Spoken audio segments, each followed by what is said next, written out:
Hello friends, welcome everyone to a new video from Chef Joji.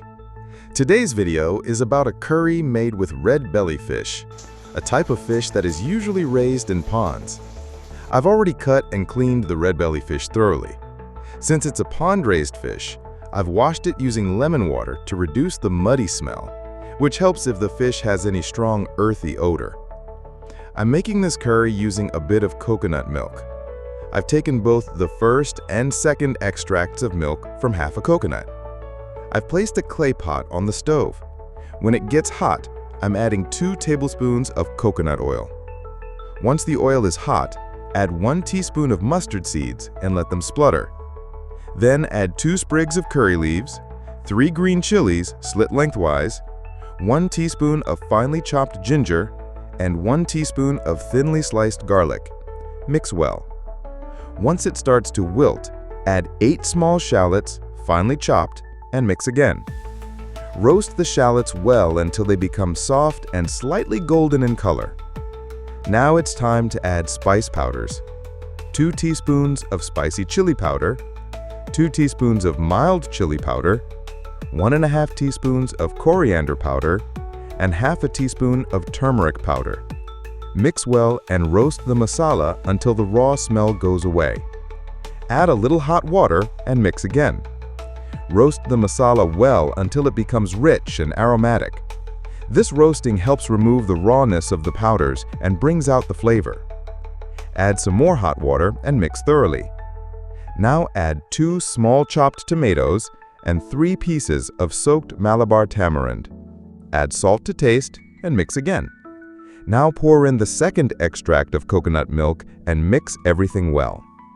The curry is now starting to boil nicely. Add the cleaned red belly fish to the curry gently and stir carefully. Add more hot water as needed and mix slightly. Once it starts boiling again, close the lid and cook. Keep the stove on medium flame. After 5 minutes, open the lid and gently mix. Avoid using a ladle to stir the curry roughly at this stage, as the fish might break. This gentle mixing is just to avoid the curry sticking to the bottom. Cover the pot again and cook for another 5 minutes. Now the fish is well cooked. Add the first extract of coconut milk and gently mix. Then switch off the stove. Sprinkle a pinch of fenugreek powder on top. Add 2 sprigs of crushed curry leaves. Pour about 1 tablespoon of raw coconut oil over the curry and mix gently. Close the lid and let it rest for about 2 minutes. After that, open the lid and mix once again. Since this is a pond-raised fish, it takes a bit of time for the masala to absorb into the pieces. That's why I've used more tamarind and tomato to enhance the flavor. Now the red belly fish curry is perfectly ready. If you serve it immediately after cooking, the pieces may not have fully absorbed the spice and sourness.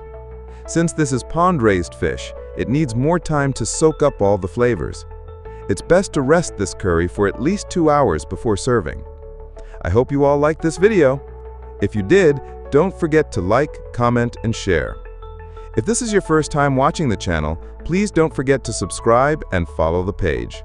There are many older videos on Chef Joji's Facebook page and YouTube channel. Please check them out. I'll be back soon with a brand new video. Until then, bye-bye.